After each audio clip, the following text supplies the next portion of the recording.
Hello, everyone. My name is Cece Renee Akins, and I am an elementary school teacher at Siouxland Elementary School in Prince George's County, Maryland. I have served many roles during the last 13 years of my career in education, including being a substitute teacher, a paraprofessional, and teaching pre K, kindergarten, and sixth grade science, social studies, math, and health. This year, I am the STEAM teacher. That stands for Science, Technology, Engineering, Arts, and Math, and I teach all of the students in the school from pre K through 6.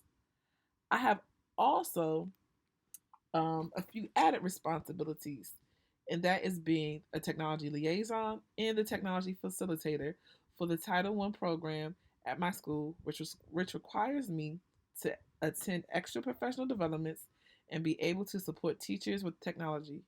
I have always been passionate about technology and knew I wanted to be an expert on technology integration as a classroom teacher. But my new role helped me discover a strength that I never knew I had, and that was leading teachers. Because of this, I decided to further my education by earning a master's degree in educational technology at Loyola University, Maryland, in Baltimore, Maryland.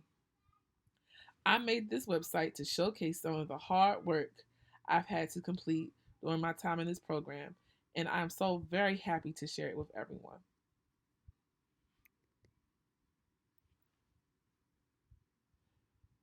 I would like to go into detail about my internship. My internship has the overarching goal uh, to produce a product that is a candid reflection of some of the roles and responsibilities technology leaders can have in a school. All of the initiatives in my internship were not planned initially, but adjustments were made and pieces were added to address the needs of the teachers, students, and families in my school. Now I'd like to take you to my internship. So, what inspired my internship? I would like to share that with you via a video I made in one of my courses. And I only want to share a little bit. Let's talk about what motivates you to learn in school. What motivates you to learn in school?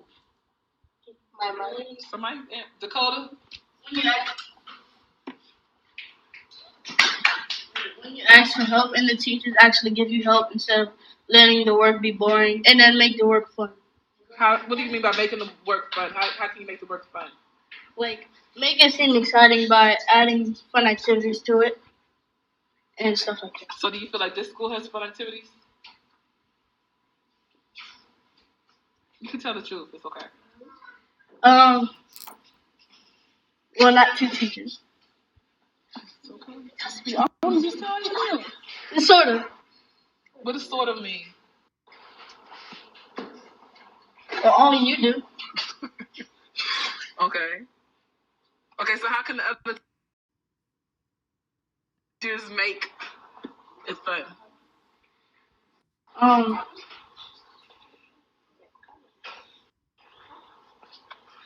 like, do some different activities. Like, do activities that make things fun. Okay.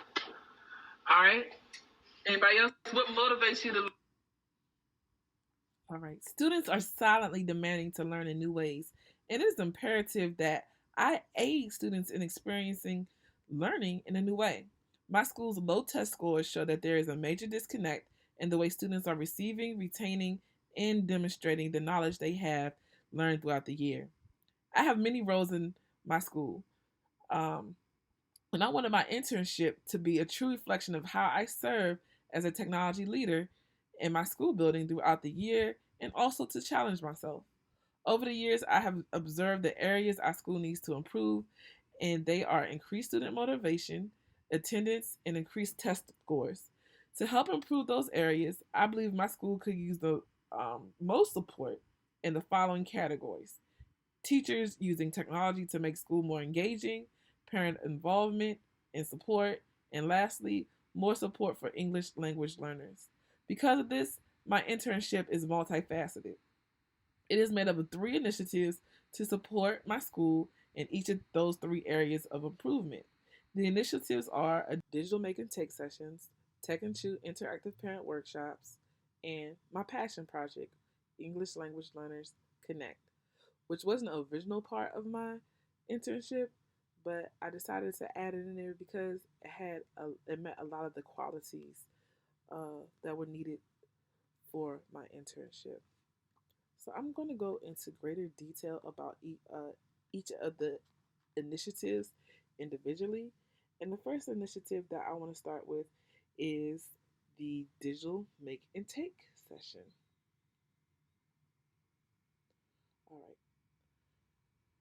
I wanted to have a digital make and take session, and I wanted to introduce the teachers that I work with for collaborative planning to new technology tools. I asked my principal if it would be okay, and I thought it would be a good idea because I already meet with them every 2 hours for collaborative planning. And so I just took a chunk of that time to teach them a new tech tool that they can use in their classroom and implement right away. At the beginning of each um, digital make and take session, well, not each one, but the very first one, I had the teachers take a teacher technology survey that was based off the Power Up uh, Works Quick Teacher Technology Survey. And it's a Google form, and they just ask simple questions. And I'm just going to put basic answers in here right now. And then it led them to other questions. After going over their survey and going over their responses and talking with them, we decided to use Google Sites as the very first session. Well, when it was time to get to the very first session, we didn't have enough time. So we went ahead and did Kahoot. Kahoot was wonderful. It was excellent. Um, Most of the teachers had interacted with Kahoot, used it before, but never made their own Kahoot game. So they were really, really excited about being able to put their own material in that was tailored specifically to their class. Then the next time we came together for our second session, 2 weeks later, we did Google Sites and Discovery Education. They were able to start their own classroom sites. We weren't able to finish it again because of time. And then I was able to teach them about a tool that the county has purchased, which is called Discovery Education, and some of the features on that, and one specifically, which was SOS strategies. And here is just a screenshot of our rolling agenda and which teachers they fill out the rolling agenda on their own, the Google Docs of what SOS strategy they picked. The last session that we had was a digital making for digital make and take was Nearpod, and I was most excited about that because most of the teachers have never heard of it before, used it before, interacted with it before, and when we got into it and when they logged in, they were amazed and excited, and I was like, yay!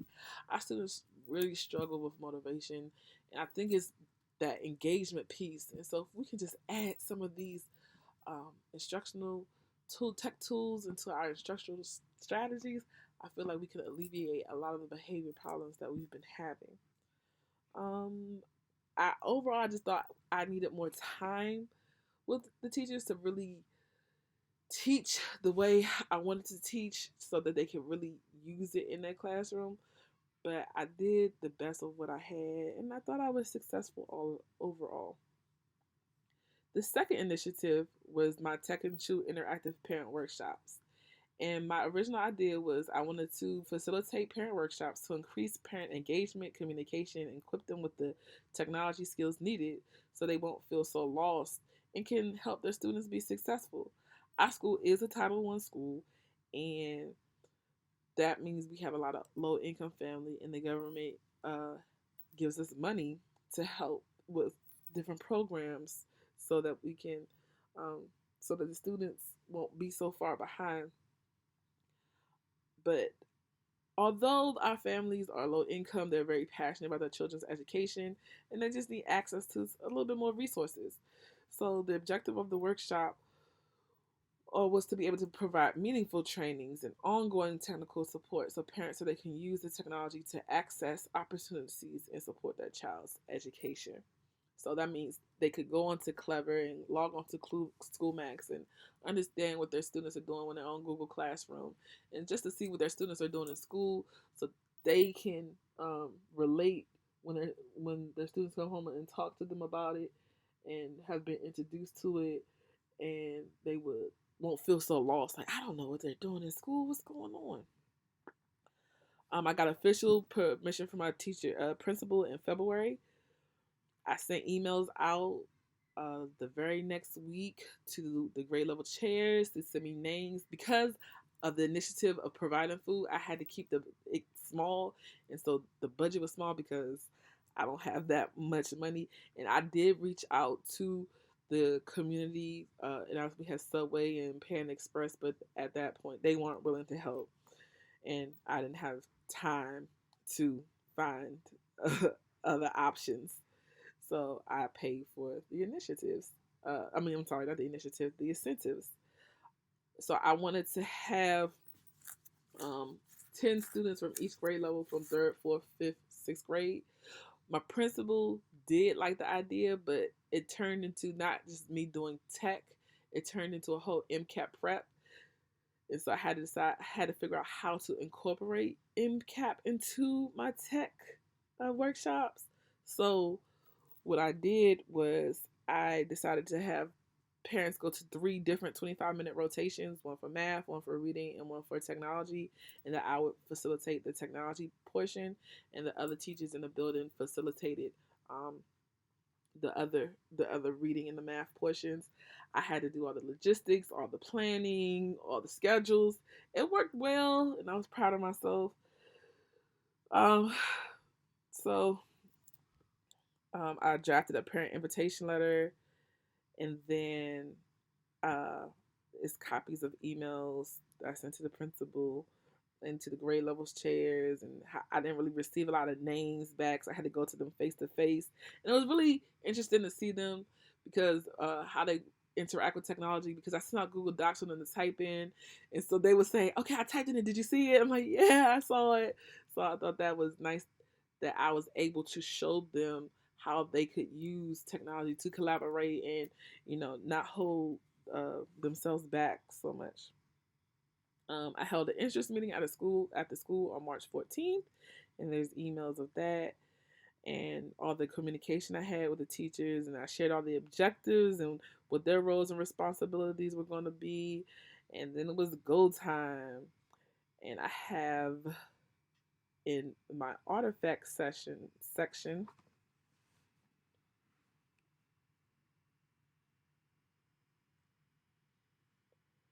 it's just a copy of the um, meeting I had for the teachers. And I was like, okay, are you still interested? We had a brain dump. We started teams. That was a copy of the parents presentation, where I was teaching them all the things that Prince George's County School had to offer. And here's just some pictures of what we did. I made folders. Inside the folders, they had notes. They had their schedule. It was assigned, appointed, and taken to. The first night we had pizza, and that's the hospitality who stayed with the kids, so the kids didn't have to go with the parents if they didn't want to. This is the technology session, and that's just pictures of me helping the parents and leading my session. And at the end of each session, I had the parents do a survey, which there is a copy of inside of the processes and blogs. And just here's a copy of the results of the survey. And what the parents liked, they said that they enjoyed learning about digital citizenship and being a good digital citizen and managing information properly on the internet. And they enjoyed tech. They wish they had more time for all the work. Were some of the comments and suggestions. So that was, let me go back to Tech and Shoe. So overall, the teachers really, sorry. Overall, Tech and Shoe went well, but after reflecting on um, some of the situations that happened, one being low parent participation, at first I only opened it up to 10 families per grade level, and that was strictly because of budget and what I could afford as far as providing dinner. But that first night we didn't have that much participation, so after we had a meeting at the end of the first session, and we decided to open it up to all the parents. So I made more flyers and I sent them out to all of the kids in third grade, all of the kids in fourth, fifth, and sixth grade, which was a really good thing because we still didn't have a lot of participation, but we had a little bit more, and so I was able to touch more students. I tried to specifically target the kids who are right on that bubble, who just need that little edge to get to proficient. But in the end, I realized that everyone could benefit from it, and I should keep these things open as much as possible so that even a student who is not doing well or who's doing very, very well can benefit from it and having those opportunities to learn with their parents. That was the piece that I really enjoyed watching the kids teach their parents and watch them interact with the computers and technology in a different way for educational purposes. That was a wonderful sight to see. The next project is my ELL Connect was the passion project I created in ED 608. I challenged myself to create a platform for kindergarten and first grade English language learners to have virtual tutors. We have 88 students who have limited English proficiencies, and those numbers keep rising. But we only have one teacher and one paraprofessional. It is impossible for our teacher and paraprofessional to meet the needs of all the students. So I wanted to have 2 or 3 kindergarten and first grade students meet with a virtual tutor to help alleviate some of those responsibilities of the teacher. I would like to share with you a video of where my project is now. I got permission from my principal to try it out on a small group in my building. I usually don't get nervous when I talk to her, but this time I was. Luckily, she was all for it. The ESOL teacher liked the idea as well, and she was all on board. She identified a few students who could use some extra supports, and my aunt volunteered her time. No worries, she's fingerprinted. Next, we discussed what the students needed and scheduled the lessons.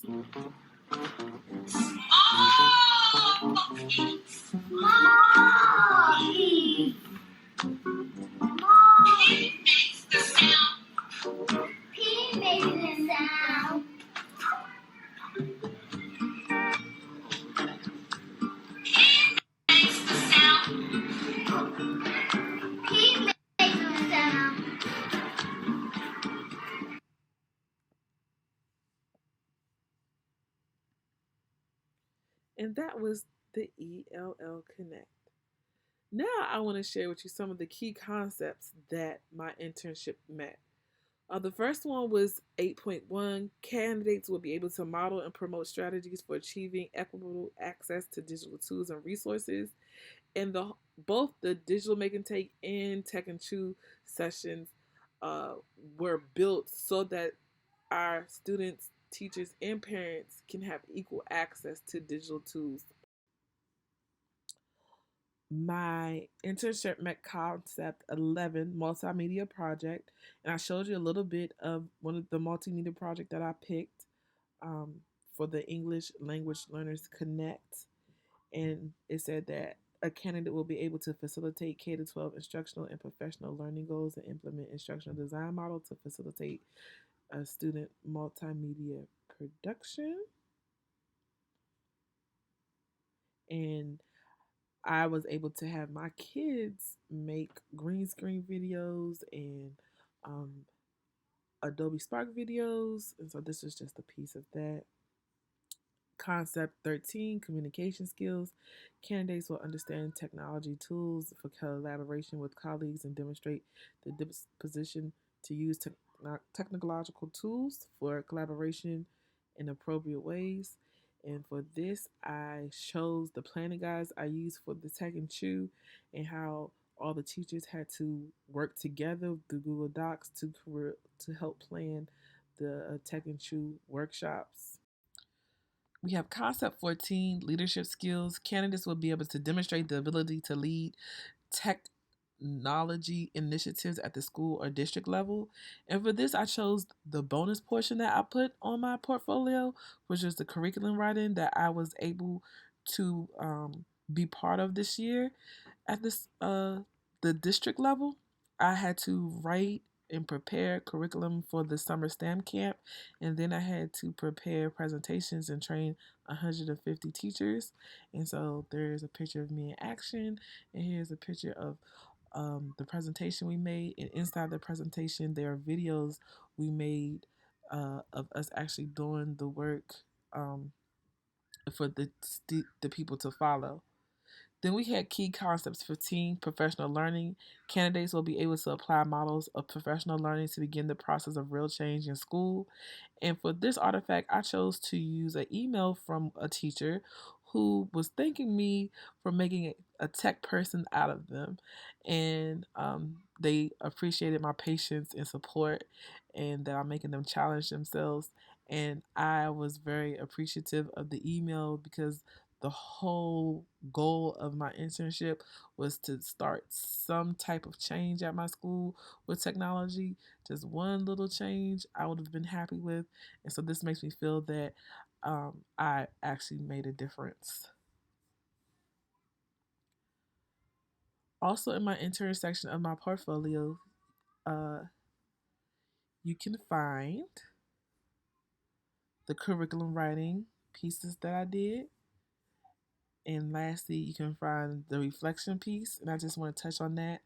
Reflection was a very important piece of my personal philosophy as well as my professional philosophy, and it applied to this internship. So my reflections were deliberate and ongoing, and I really wanted my internship to reflect what it's like to be a technology leader at a school and all the different things that you're doing once, because all of these things that I were doing, all these initiatives that I were doing coincided with one another, were overlapping. So sometimes I felt a bit overwhelmed, but that's just the nature of the job.